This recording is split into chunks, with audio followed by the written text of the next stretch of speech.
먼 미국 땅에서 자식들을 잘 키워내고 열심히 사신 여러분들 정말 장하십니다. 안녕하세요. 전원주입니다. 전쟁도 가난도 겪은 우리 세대는 참 눈물겨운 세월을 살았죠. 아메리칸 드림을 이루기까지 여러분들의 세월이야 어떠셨겠습니까? 건강 관련 프로그램에 출연하면서 요즘 제가 깨달은 건요, 양 한 방을 잘 결합하는 게 최고의 건강 관리라는 겁니다. 클레버 케어, 메디케어 어드밴티지 플랜 아세요? 양방과 한방의 좋은 혜택들을 쏙쏙 뽑아서 제공해주는 똘똘한 플랜이더군요. 우리 한인의 건강 문화도 이해하고 실력 있는 한국 의사와 전문의를 척척 연결해 준다니 얼마나 똘똘합니까? 이제 우리도 똘똘한 클레버 케어 플랜으로 150까지만 사십시다.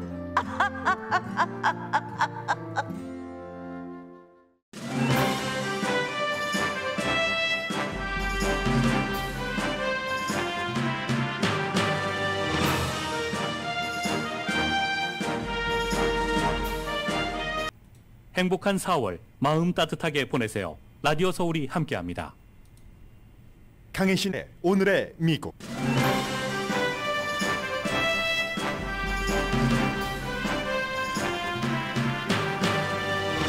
오늘은 지구의 날로 바이든 대통령은 시애틀에서 오래된 숲에 대한 연구를 하도록 하는 행정명령에 서명합니다.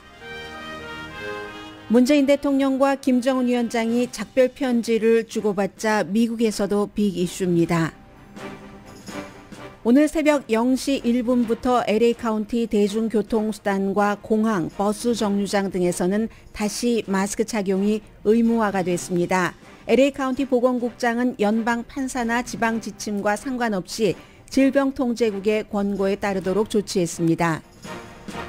반면 필라델피아 시는 공공장소에서 마스크 착용 의무화를 며칠 만에 해제했습니다.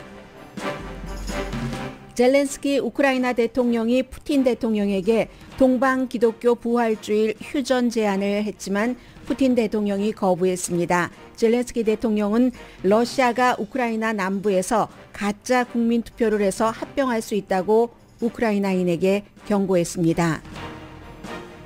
러시아가 거의 장악한 마리우폴에서 9,000구의 민간인 시신이 발견됐고 우크라이나 군인은 지금 영국에서 영국제 장갑차 작동법을 훈련받고 있습니다. 플로리다주 상원에 이어 하원에서도 디즈니에 줬던 특별자치 특권을 박탈했습니다. 플로리다의 보수적인 정책에 반대하는 디즈니를 벌주기 위한 이 법의 시행 날짜는 내년 6월 1일부터입니다. 케빈 맥카티 공화당 하원 원내대표가 정치 뉴스 중심에 섰습니다. 맥카시 의원은 의사당 폭동 사건 직후 트럼프 전 대통령에게 사임 촉구를 할 것이라는 오디오가 드러난 뒤 트럼프 전 대통령이 의사당 폭동에 대해 부분적인 책임이 있음을 시인했다는 말도 했습니다. 연준 의장이 5월에 이자율을 0.5%포인트 인상할 수 있다는 신호를 보낸 뒤 주식값은 내려가고 채권값은 안정적입니다. 주택시장은 아직도 셀러 마켓입니다.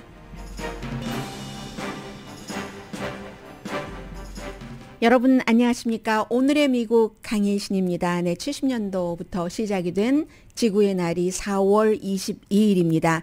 1970년 4월 22일부터 지금까지 미국의 기온이 얼마나 많이 바뀌었는가? 그리고 기후변화는 꼭 사람들이 사는 좋은 환경, 경제적인 것 이런 것뿐만이 아니라 모든 것을 담고 있기 때문에 무척 중요하죠. 오늘 이제 바이든 대통령이 행정명령은 발표를 할 테고 여러분들께서 살고 계시는 지역 거의 모든 곳이 1970년 지구의 날이 시작된 그때부터 지금까지 52년이죠. 동안 많이 올랐습니다. 평균 기온이 미국이 2.6도 화씨로 올랐는데 캘리포니아주는요 평균보다 조금 더 높게 올랐고 그리고 미국의 뉴멕시코라든가 알래스카주가 주 단위로는 가장 많이 기온이 올랐습니다. 그리고 동부 쪽에 매사추세츠라든가 그런 지역이 기온이 무척 많이 올랐는데요.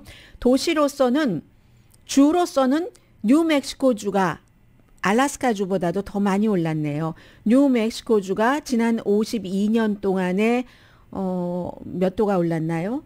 알래스카가 조금 더 많네요. 4.3도 올랐고 도시로서는 네바다주의 리노가 화씨 7.7도가 올라갔습니다. 그렇지 않아도 네바다주 굉장히 더운데 이런 여러 가지 이유로 더워지는 것이고 1970년대 이후에 이렇게 기후 변화의 30%는 이산화탄소가 원인이랍니다. 그렇기 때문에 지금 미국에서 전기 자동차, 하이브리드 자동차, 미국뿐만이 아니라 자동차 업계는 이젠 하이브리드, 전기 자동차가 아니면 결국은 나머지 이산화탄소를 많이 방출하고 하는 자동차는 생명을 다하게 되는 거죠.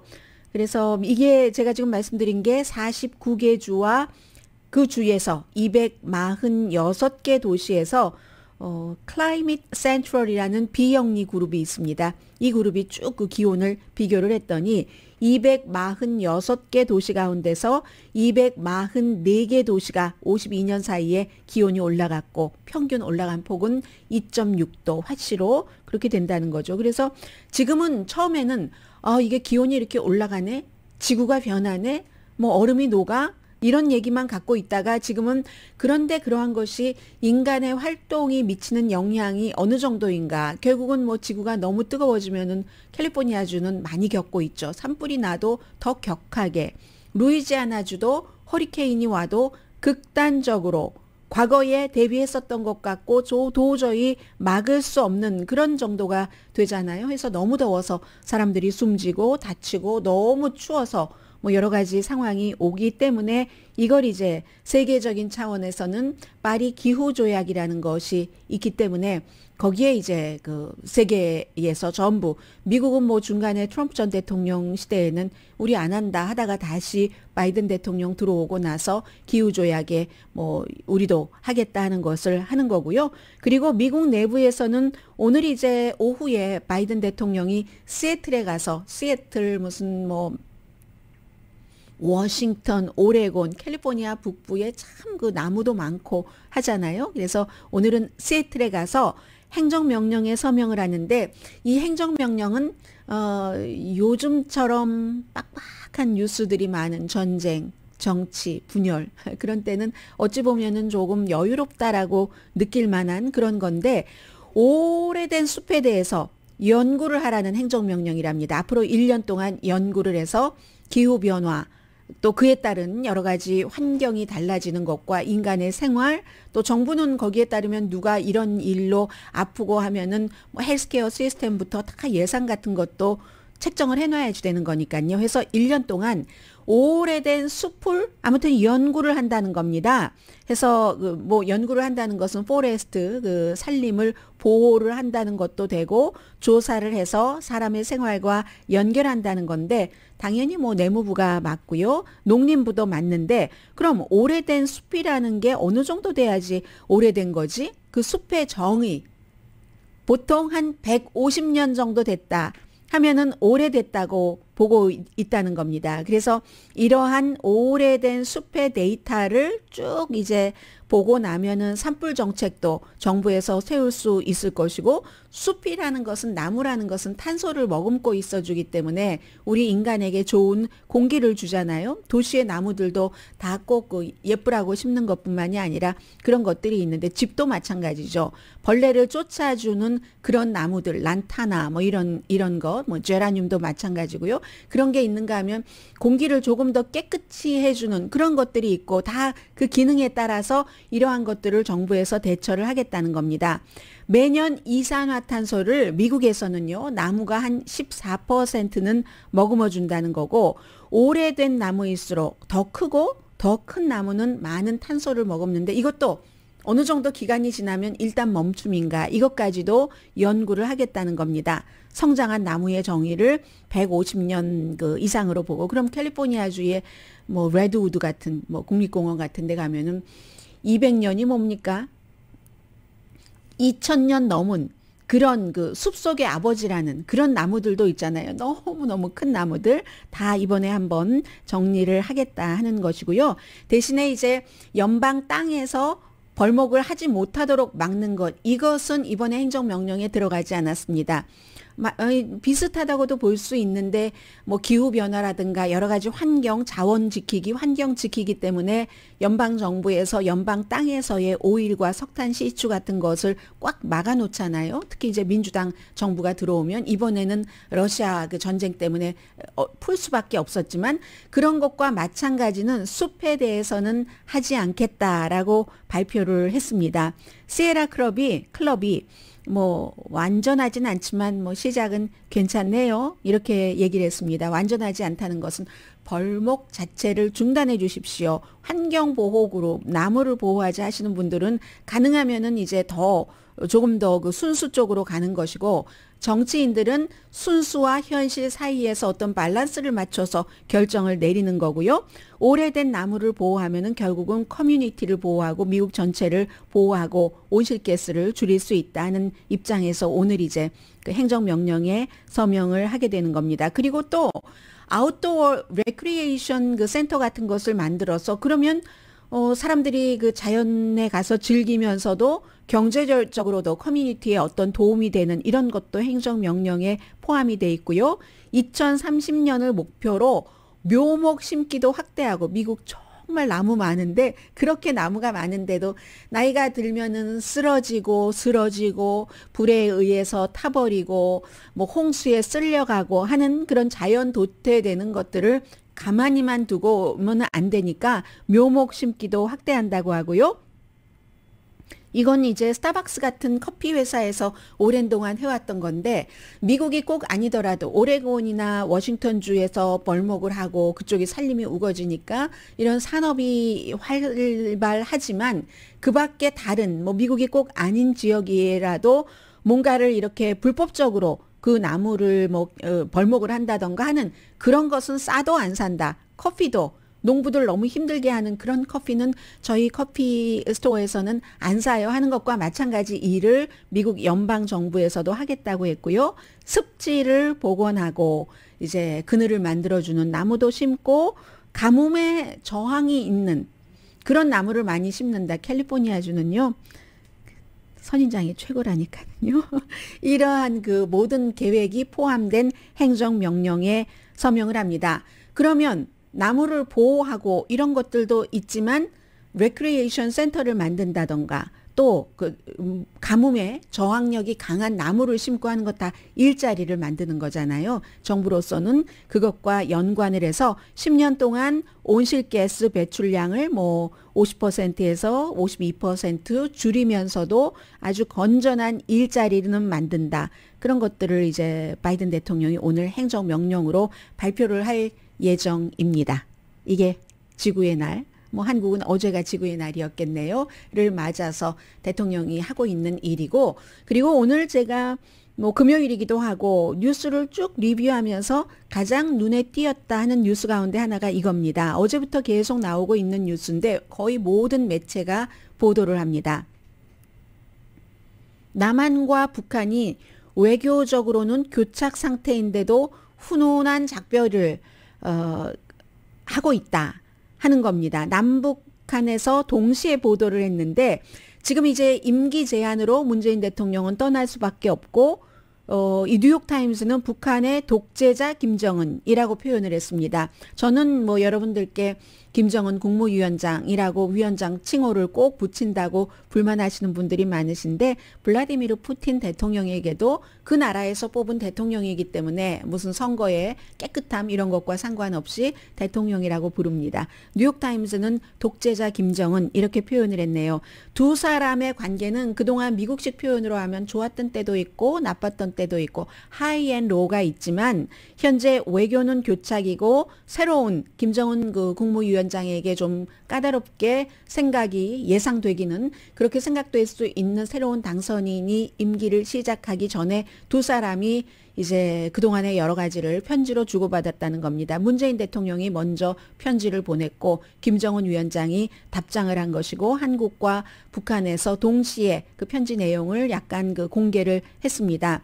그래서 문재인 대통령이 이제 69세로 김정은 위원장에게 수요일에 편지를 보냈답니다. 이제 이 같은 대치 같은 것을 이겨내면서 대화로 문제를 풀어야지 되고 미국과도 대화해야지 되고 유감스러운 그 순간도 있었고 감격스러운 순간도 있었다. 한국 국민이라면 누구나 다 그 짐작이 되는 딱 그 장면들이 떠오르잖아요. 사진으로. 그런 얘기들을 하면서 유감스러운 순간도 있었지만 함께 김정은 위원장과 손을 잡고 한반도의 운명을 바꾸는 데는 한 걸음 나갔다고 믿는다. 이 얘기입니다. 나는 이제 곧 평범한 시민이 되지만 나의 마음은 계속 그 한반도의 평화를 위해서 노력하는 그 상태다라고 얘기를 했고 이에 대해서 38살의 김정은 위원장이 답변을 했습니다. 뉴욕타임스는 쿠데타가 없다면 죽을 때까지 집권할 사람이라고 표현을 했습니다. 남한 정부를 지금 그렇게 가혹하게 어느 때보다도 비판하면서도 문재인 대통령에게는 따뜻하게 좀 훈훈하게 온화하게 이렇게 편지를 보냈다는 거죠. 민족의 위대한 위협을 위해 문재인 대통령이 한 고통과 노력을 높이 평가합니다. 누가 누구를 평가합니까? 꼭 동등하게 쓴 것 같은 문장은 아니네요. 이 뉴욕타임스가 그 영어로 번역한 제가 아직 그 북한의 그 문장을 직접 보지는 못했습니다만 아마 이렇게 썼을 겁니다. 민족의 위대한 위협을 위해 문재인 대통령의 그동안 해왔던 고통과 노력을 높이 평가합니다. 이러면서 이제 깊은 신뢰를 다시 확인하면서 작별 인사를 한다 하는 거죠. 기술적으로는 전쟁 중인 한국과 그 북한 휴전협정 그러나 평화협정까지는 가지 못했고 중간 역할을 하면서 트럼프 전 대통령과 김정은 위원장 사이에서 그렇게 해서 3번을 만났죠. 문재인 대통령과 김정은 위원장이. 그리고 2018년 평양에서 남한 대통령으로서는 이 남한 대통령이라고 말하는 것도 굉장히 거부감 갖고 계시는 분들이 계세요. 그러나 현재로서는 남한 대통령이지 남북한 대통령은 아니잖아요.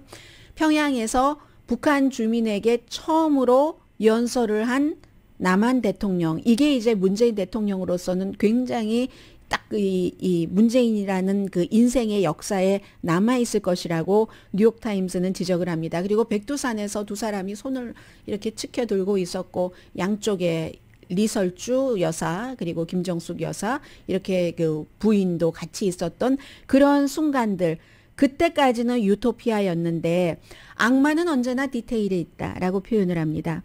트럼프 전 대통령은 결국은 그 디테일 속에 들어있던 악마 그리고 본인의 정치적인 여러 가지 국내 상황 때문에 북한의 핵을 하나도 줄이지 못하고 떠나고 말았습니다. 오히려 늘어났죠.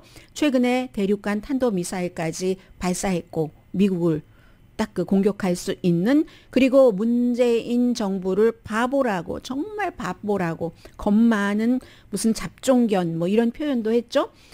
또 하나는 문재인 대통령의 레가시 가운데서 최고라고 할 수 있는 남북 연락사무소도 완전히 그 파괴해버리고 그 지금 호텔도 다 그 부숴버리고 있고 그러한데도 불구하고 이 같은 편지는 주고받았고 한국이 굉장히 정치가 분열된 사회이기 때문에 문재인 대통령에게 그 같은 노력을 한 것에 대해서 이 김정은 위원장은 높이 평가를 했지만 순진한 평화주의자다라고 반대한 사람도 있었고 하지만 44%라는 전에 그 대통령들이 한 번도 나아갈 때 받아보지 못한 높은 지지율을 받고 나가는 것을 보면 문재인 대통령의 지지자 측에서는 김정은 위원장과 문재인 대통령과의 여러 가지 그 해왔던 일, 관계를 아주 그 좋아하는 거죠. 그런 얘기를 하면서 마지막으로는 윤석열 대통령 당선인에게 김정은 위원장이 문재인 대통령에게 보내는 편지에서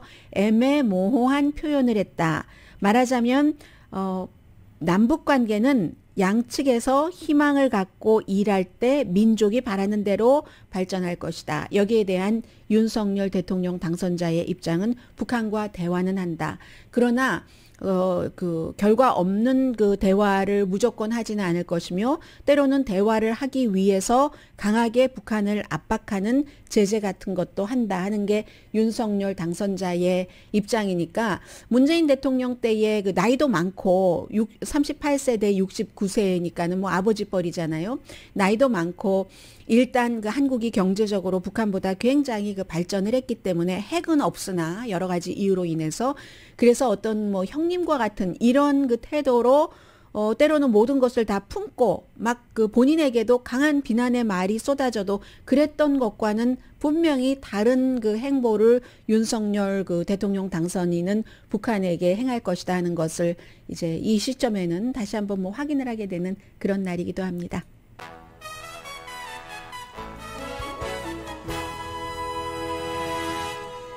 오늘의 미국은 건강하고 아름답게 유한 건강생활 셀리온, 전문가가 추천하는 이민법, 가정법 전문 제인정 종합법률 사무소, 코지다운 갤럭시 이불은 잠이 솔솔 오게 하는 기능성 거위털 이불, 거위털 이불 전문회사 코지다운, 친절하고 자세한 상담으로 절개를 최소화하는 복강경 수술 전문 장지아 외과, 매일 아침 재래식으로 직접 만드는 검정콩 생순두부 수라원 순두부, 덜맞이 울세라 MRT 특별 패키지로 여러분의 아름다움을 찾아드리는 미러클 레이저 클리닉, 차원이 다른 샴푸형 흰머리 염색약 수화연을 핫세일 중인 한국 홈쇼핑 공동폰입니다.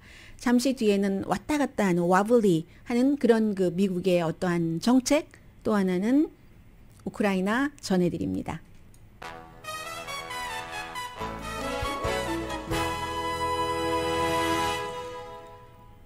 라디오 서울 방송 오늘의 미국 듣고 계십니다. 요즘에 인터넷이 굉장히 느린 것 같아요. 반응이 꼭 반박자가 느려서요. 제가 조금 불편하고 있습니다. 컴퓨터를 바꿔봐야지 되나요? 네, 어제 오늘 계속 그러는데요. LA 카운티 다시 대중교통수단에서 마스크 착용 의무화 오늘 새벽 0시 1분부터 시작이 됐습니다. 공항, 뭐 여러분들 뭐 우버, 리프트, 공유 교통수단, 택시, 버스, 열차, 뭐 정거장 다 마찬가지입니다. 연방 그 플로리다주의 템파의 그 지방 판사가 판결을 내렸고 연방 교통국도 뭐 해제해도 돼 비행기 안에서 이렇게 했지만 이 공항 이런 곳에서 모두 이제 마스크를 다시 쓰셔야지 되고요. 물론 그 카운티 관할 밖에서 비행기에 탑승한 사람에게는 적용되지 않지만 LA 카운티에서는 이제 적용이 그대로 되는 겁니다. 모든 실내 그 공공교통기관에서 적용이 되는데 이 보건국장이 얘기하기를 바바라 페럴 그 보건국장이 질병통제국의 안내에 따르겠다. 우리는 질병통제국이 보건 전문가이다라고 얘기를 하고 있습니다. 그래서 왜냐하면 붐비고 밀치고 뭐 부딪히고 하는 주변 환경이고 통풍도 잘 안 되고 바이러스가 딱 그 퍼지기 좋은 환경이라는 얘기를 하죠. 지금도 확진자가 많아서 어제 LA 카운티에 2,123명이 감염이 됐고 7일 평균 새로운 케이스는 일주일 전보다 늘어났습니다. 병원 입원자는 수요일보다 목요일에 조금 줄어들긴 했거든요. 이게 이제 뭐 여러 가지 그 백신을 포함한 면역의 결과이긴 한데 중환자실에도 일주일 전에는 28명이었는데 LA 카운티에서 어제는 22명. 그렇지만 새로운 변이가 올 수 있다 해서 질병통제국이 모니터를 하고 있으니까 우리도 이제 그것에 따라서 하겠다 하는 얘기입니다. 그리고 이제 또 하나는요. 이게 비행기가 보잉 777기라던가 아니면 보잉 그 767기 이런 비행기는 공기가 자꾸 몇 분마다 한 번씩 바뀌기 때문에 비행기 회사에서도 그렇게 얘기를 하고요. 그래서 오히려 이 병원의 수술실보다도 비행기의 공기가 깨끗하다라는 얘기를 많이 들어보셨을 겁니다. 그게 기본적으로는 사실입니다. 그렇지만 이제 예외가 있잖아요. 비행기 안에는 그렇지만 연방 판사의 명령에 따라서 이제 공항이라든가 이런 곳에서 마스크 착용 의무화가 안 되니까 보안 검색대를 통과할 때, 이동할 때, 그리고 또 비행기에 타고 있다 하더라도 그 몇 분 만에 한 번씩 공기가 획획 바뀌는 그 시스템이 완전히 작동 안 할 수도 있고요. 뭐 예를 들어서 활주로에 비행기가 앉아 있는 동안 그런 때는 오히려 더 강한 마스크를 써야지 된다. N95 같은 거. 그게 이제 지금 전문가들이 권하고 있는 거거든요.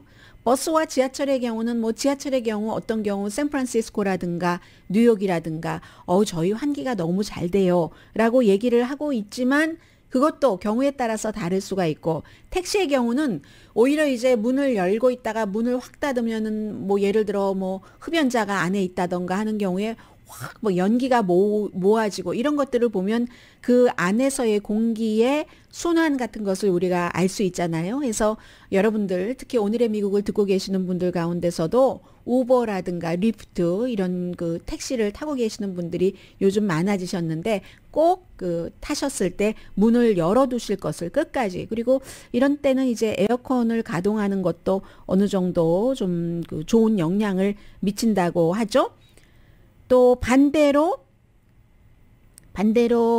이 필라델피아의 경우에는 입원율이 줄어들어서요. 원래 월요일에는 공공 실내 장소에서 마스크 착용을 다시 하는 것으로 필라델피아 시가 전국적인 주목을 받았습니다. 그런데 뭐 며칠 지내고 보니까 마스크 그 실내에서 공공장소에서 착용 의무화 우리 안 해도 되겠습니다. 이게 다 입원율 보고 중환자실에 가는 환자 비율 보고 결정하는 거잖아요. 그래서 지역에 따라서 너무 다르기 때문에 여러분들께서 살고 계시는 지역의 룰에 따르시는데 항상 쓰는 게 안 쓰는 것보다는 낫겠죠. 그리고 또 하나 간단하게 전해드리자면은 뭐 미국의 요즘 뭐 아주 패션입니다. 패션, 옷 입는 패션이 아니라 이 문화 충돌의 패션인데 켄터키주의 연방 판사는 새로운 낙태 금지법 시행을 임시로 중단하라 하는 판결을 내렸습니다. 미국 지방법원 판사 레베카 그레디 제닝스라는 여성 판사입니다. 트럼프 전 대통령이 임명을 했고요.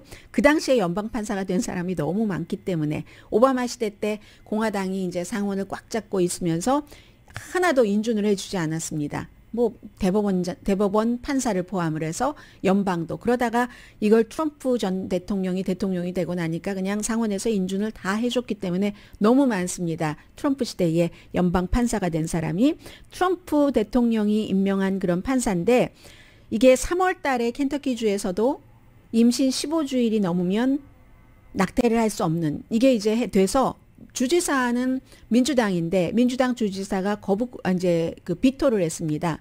그런데 의회가 공화당이 더 많으니까 공화당 의원들이 민주당 주지사의 비토를 완전히 무효화했거든요. 그렇지만 켄터키주에 지금 낙태 시술소가 2군데밖에 없답니다. 2군데 있는데 이 낙태 시술소에서 낙태를 금지하는 법은 만들어 놓고 실제로 아주 그 세부 시행안 같은 것을 전달받지 못했다고 하거든요. 이게 법에 다 저촉되지 않아야지 되니까 그렇기 때문에 이 판사가 판결을 지금 내린 이유는 그렇게 그 제대로 된 가이드라인을 못 받았으니까 아예 그 제대로 된 것이 내려오기 전까지는 임시로 시행 중지해라 하는 것을 했습니다. 그리고 이제 오늘이 미국은 4월 22일인데 이번 주 일요일은 아주 중요한 날이죠. 24일은 프랑스의 선거. 뭐 지금으로선 대체적으로 이마뉴엘 마크롱 대통령이 재선될 것이라고 믿지만 재선돼도 5년 전에 똑같은 사람과 선거를 치렀는데 마린 르펜이라는 아주 극우적인 5년 전에 그 지지율 격차보다 줄어든 채로 재선될 가능성이 높습니다. 그리고 집권당이 재선된 경우가 정말 얼마만인지 모르겠어요. 프랑스에서도. 그래서 지금 러시아가 우크라이나를 침공했기 때문에 서방 세계가 같이 힘을 모아서 우크라이나를 돕는 데는 마린 르펜보다는 워낙에 그 푸틴과 친하니까 이마뉴엘 마크롱도 친하지만 더 많이 친하니까 이념적으로도 여러 가지가 그래서 이마뉴엘 마크롱이 되는 게 낫고 그건 그렇게 될 것 같고요. 그리고 이제 일요일이 동방 그 러시아 정교회 지금은 러시아 정교회에서 우크라이나가 또 분리가 됐지만 이 서구의 크리스찬이 아니라 동방 러시아 정교회도 이제는 그 17일부터 시작해서 24일이 부활절이거든요. 지금 이제 부활 주간입니다. 젤렌스키 우크라이나 대통령이 부활 주간만이라도 우리 휴전을 좀 하자. 이건 우크라이나 대통령으로서는 당연히 기회로 삼을 수 있는 거죠. 그러므로 인해서 지금 대피하지 못한 국민들을 대피시키기 위해서 했는데 푸틴 대통령이 say no 했기 때문에 여전히 전쟁은 지금 이어지고 있고요. 홀리위크인데도 전쟁은 하고 있는 겁니다.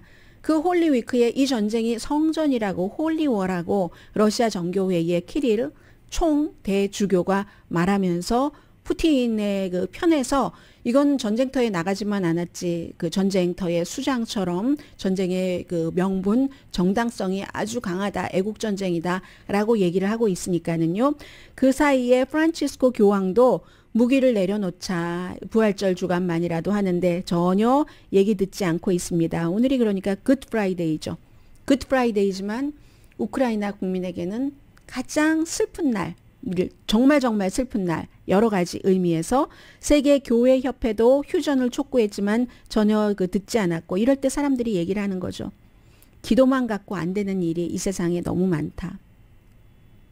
젤렌스키 대통령은 기도만 갖고 안 되니까 우리에게 무기를 달라라고 얘기를 해주면서 러시아 정교회의 그 높은 사람들이 어떻게 기독교를 이용하고 있는지를 잘 알 수가 있다. 기독교 신앙을 어떻게 대하는지를 알 수가 있다. 푸틴과 서로 이제 짝짝쿵 돼서 러시아 그 정교회의 뭐 신도들도 늘릴 수 있게 여러 가지 혜택도 많이 주고 점점 그것도 하나의 권력으로 종교의 권력으로 하면서 또 그 대신에 이 러시아 정교회의 총대 그 키릴 대주교는 푸틴에게 전쟁해도 돼 항상 뭐 조지야 that's okay 뭐 좋은 일이야 이렇게 말하고 있으니까 러시아 사람들이 70% 이상이 이 러시아 정교회 신자라고 하는데 어떻게 되겠습니까? 지지율 그러니까 그렇게 많이 나오는 거고 그리고 또 하나는 지금 남부의 두 군데 주에서 가짜로 국민투표를 할 수 있다. 그리고 크림반도 합병할 때와 비슷한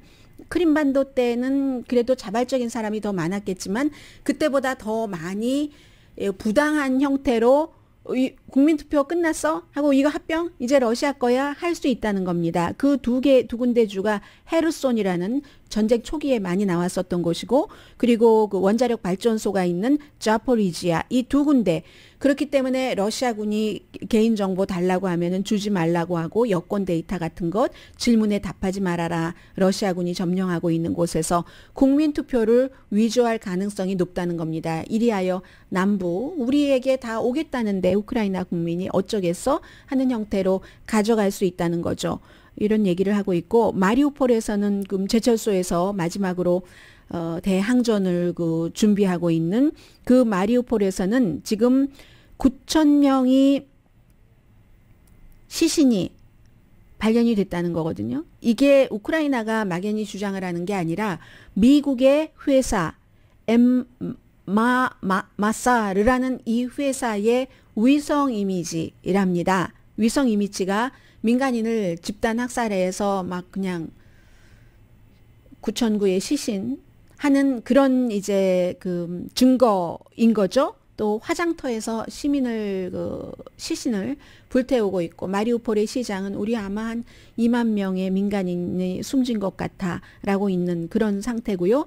제철소에서는 지금 군인들만 있는 게 아니라 한 2,000명 정도 군인들이 있다고 하고 제철소에 원래 일하던 사람도 있을 테고 또 항상 그런 그 지하가 있는 곳은 전쟁터에서 사람들이 숨는 곳이잖아요. 민간인 생후 3개월 된 어린아이도 그 안에 있는데 이제 그 푸틴 대통령이 파리 한 마리도 밖으로 나오지 못하게 봉쇄를 해. 우리가 거기에 쳐들어가는 건 별 의미가 없는 것 같아. 왜냐하면 러시아군이 그 안에서 어차피 죽음을 각오하고 모든 연락과 보급망이 끊긴 상태에서 지내고 있는 거잖아요. 그 제철소 지하에서. 그런 사람들이 러시아 군이 들어왔을 때 어차피 죽을 것을 각오했기 때문에 뭐 결사항전 중에서도 최고 퀄리티의 결사항전이겠죠. 그런 경우에 러시아군이 희생될 수밖에 없고 러시아군이 희생되는 것은 러시아 그 내부에 푸틴에 대한 지지율이 낮아질 수밖에 없는 것이고 그러니까 푸틴으로서는 그건 불필요한 그 지하로 내려가는 건 바보 같은 짓이야. 기어간다는 것은 이렇게 말할 수 있는 거죠. 그리고 그 장면을 또 봐보세요. 세계의 국민들이 보면은 여론도 또 나빠질 것이고 지금 이 상태입니다. 이 상태인데 우크라이나 군인이 영국에서 120대의 영국 장갑차를 사용하는 방법을 배우는 중입니다. 지금 영국이나 미국이 점점 더 무거운 헤비 웨폰을 우크라이나에 보내고 있습니다.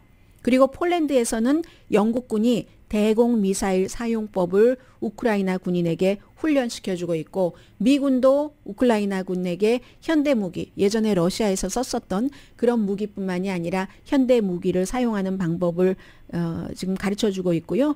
그리고 이 뉴스는 뭐가 그렇게 젤렌스키 대통령에게 하나도 기쁘지 않을 것 같습니다. 젤렌스키와 이 공화당의 리스 체니 의원이 존 F 케네디 대통령 그 상을 메달을 받았습니다. 용기의 뭐 메달 뭐 이렇게 부르고 있는데 자유롭고 공정한 뭐 선거를 수호하기 위해서 일을 다해 주신 뭐 리스 체니 공화당 의원 뭐 이런 얘기. 그리고 뭐 젤렌스키 우크라이나 대통령이야 뭐 수식어 붙일 필요도 없겠죠. 그의 용기에 대해서는 그밖에 미시건 국무장관, 뭐 애리조나 하원 의장, 조지아주의 풀턴 선거국 직원 뭘 말하겠습니까? 이 공화당에서 트럼프 전 대통령이 가짜야 선거 내가 이겼어 하는데도 그게 아닌데요 라고 하면서 이 선거를 지킨 그런 사람들을 이제 용기의 상, 케네디 용기의 상을 지금 주기로 결정을 했고요. 리스 체니 같은 경우는 공화당으로서 편리한 길을 갈 수 있었죠. 그런데 그 편리한 길을 택하기를 거부하고 뭐 진실, 본인의 얘기입니다. 법치, 헌법 수호 이런 걸 안 하면 결국은 미국이 지금까지 가져왔었던 여러 가지 기적이 사라지고 마라 하는 거잖아요. 지금 그런 상을 받았고요. 잠시 뒤에 경제 뉴스 전해드립니다.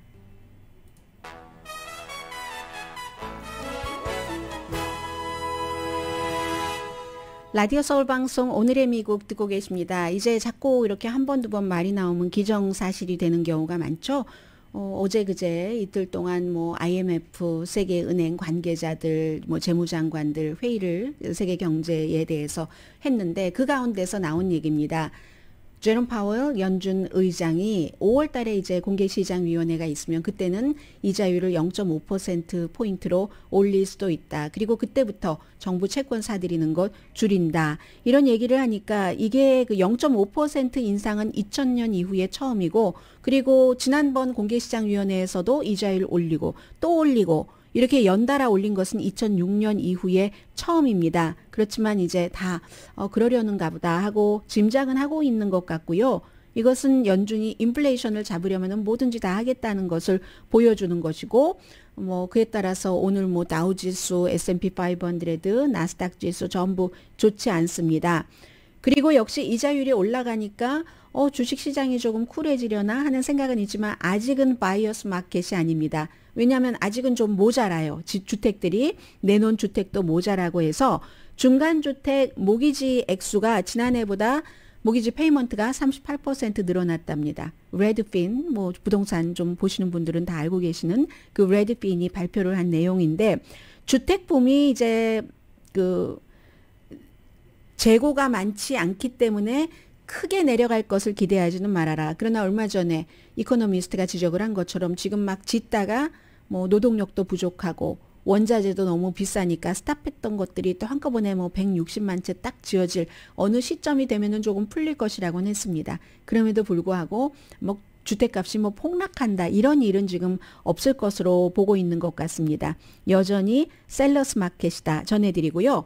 플로리다주의 그 디즈니에 대해서는 제가 이틀째 전해드리는데 왜 전해드리냐면 이것은 역시 미국의 정치 문화의 한 단면입니다. 상원이 그제 디즈니에게 이제 더 이상 특권을 주면 안 돼. 자치구역으로 말하자면 작은 정부였던 거예요. 다만 재산세 내는 것과 엘리베이터 점검만 이제 더 큰 정부, 카운티 정부에서 받아야 되고 디즈니가 자체적으로 한 8만 명 직원도 있고 하는데 그렇게 해왔는데 이걸 이제 여러 가지 처음에 백신 접종 의무화를 했죠. 디즈니에서 직원들에게. 그리고는 이제 뭐 마스크 착용도 그렇고 이제 don't say 그 무슨 동성애자에 대해서 킨더가든부터 3학년까지는 학교에서 가르치지도 마라 막 이런 것에 대해서 디즈니의 CEO도 처음엔 가만히 있다가 직원들이 반기를 드니까 이건 아니다라고 얘기를 해서 아니 너희들이 지난 52년 동안 특별법에 따라서 뭐 리드 크릭 이런 디스트릭에 따라서 그렇게 많은 특혜를 받고 애나하임 봐봐 뭐 하나 지려고 하면은 얼마나 시 규정이 까다로워 다 맘대로 하고는 이거 안 돼 하고 상원에서 그거 이제 박탈한다 했고 어제 하원에서도 박탈한다고 했습니다. 그래서 주지사는 당연히 서명을 할 것이고 내년 6월 1일부터 시행 예정인데 어떻게 될지는 모르겠습니다. 디즈니가 어떻게 나올지는 모르겠는데 이것은 가만히 생각해 보면은 한두 번 있는 것이 아니라 왜 조지아주 같은 데서 그 새로운 투표법 같은 것이 소수 인종에게 나쁘다 하는 것이 만들어졌을 때는 메이저리그 야구가 애틀란타에서 하기로 했었던 것 취소했었던 적도 있고 델타 에어라인도 마찬가지였고 또 시리그룹 같은 경우는 어떤 그 지역에서 낙태를 할 수 없을 때 직원이 다른 곳에 가서 낙태를 할 수 있도록 배려한다. 이렇게 하기 때문에 그것도 지방정부와 여러 가지 마찰이 있었습니다. 그러면 왜 기업은 돈만 벌고 정치인은 정치가 해야지라는 얘기를 하지만 몇 년 전부터 이게 불가능해졌습니다. 소비자가 이렇게 커다란 브랜드의 기업에게는 아니 당신들 뭐해? 당신 회사들 아니면 뭐 메이저리그 구단의 여러 가지 이상과 맞지 않잖아? 그런데 가만히 있으면 되겠어? 하고 압박을 하고 뭔가 움직이지 않으면 보이콧도 하고 그리고 직원들도 유능한 직원들이 회사가 이렇게 하면 안 되지 할 때 목소리를 내기 때문에 회사는 이럴 수밖에 없는 거고요. 디즈니는 38명의 로비스트가 이 플로리다주에서 활동을 하고 있습니다. 그렇기 때문에 이게 어떻게 될지 모르지만 주식값은 뭐 어제 2.3% 내려갔고요. 디즈니뿐만이 아니라 플로리다주의 수백 군데에 비슷하게 자치적으로 일을 해라 하는 그런 특별구역이 있고요. 그리고 만약에 이 특별구역이 그 위치를 박탈을 하고 나면 지금 한 20억 달러 빚 있는 거는 다 그 지역의 주민들에게 돌아간다고 하고 이것도 아마 마지막으로 최종적으로 투표를 해야 되는데 주민투표 그 주민들 가운데 대체적으로 디즈니에 관련이 된 사람이기 때문에 그게 어떻게 될지도 모르고요. 어쨌든 정치와 기업이 이런 상태로 문화적인 서로 그 스트러글을 겪을 수밖에 없는 미국의 모습입니다. 잠시 뒤에 뵙겠습니다.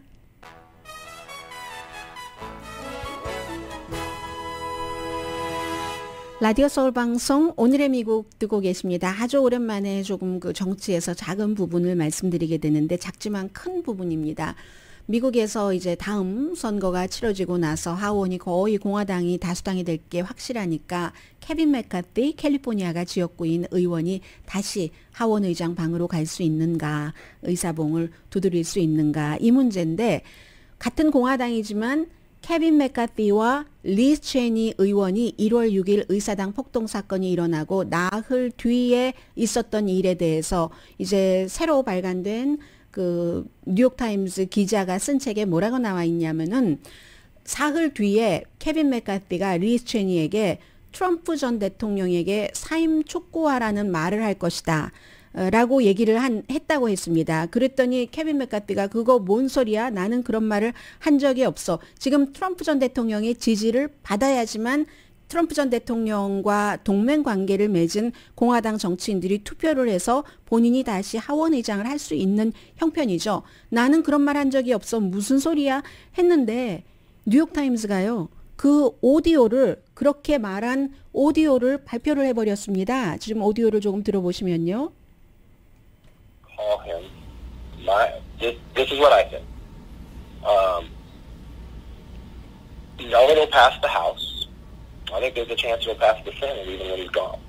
잘 안 들리는데요. 뭐라고 얘기를 하냐면은 하원에서 어차피 트럼프 전 대통령이 1월 6일 의사당 사건 이건 때문에 탄핵될 것 같으니까 그러느니 사임을 하라고 촉구를 할 예정이다. 그렇다고 트럼프 전 대통령이 사임할지 안 할지 I'm not sure 이라고 얘기를 했습니다.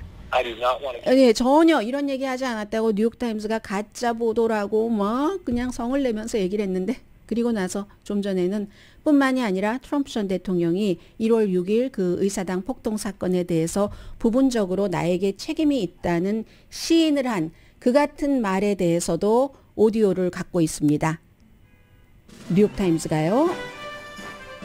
오늘의 미국은 건강하고 아름답게 유한 건강생활 셀리온, 전문가가 추천하는 이민법 가정법 전문 제인정 종합법률사무소, 코지다운 갤럭시 이불은 잠이 솔솔 오게 하는 기능성 거위털 이불, 거위털 이불 전문회사 코지다운, 친절하고 자세한 상담으로 절개를 최소화하는 복강경 수술 전문 장지아 외과, 매일 아침 재래식으로 직접 만드는 검정콩 생순두부 수라원 순두부, 덜마지 울세라 MRT 특별 패키지로 여러분의 아름다움을 찾아드리는 미러클 레이저 클리닉, 차원이 다른 샴푸형 흰머리 염색약 수화연을 핫세일 중인 한국 홈쇼핑 공동폰이었습니다. 10시에 좋은 아침, 좋은 하루 방송됩니다. 음성은 분명히 케빈 맥카티 음성이고, 그러면 리스 체니 공화당 의원이 공화당에서 많은 벌도 받고 했으니까 이 오디오를 공개를 했을까요? 아니라고 하거든요. 녹음한 적도 없다고 하거든요. 그러면 케빈 맥카티 이 본인의 뭐 보좌진이나 이쪽에서 또 나왔을 확률도 있고요. 정치는 알 수 없습니다. 좋은 주말 보내세요. 강혜신이었습니다.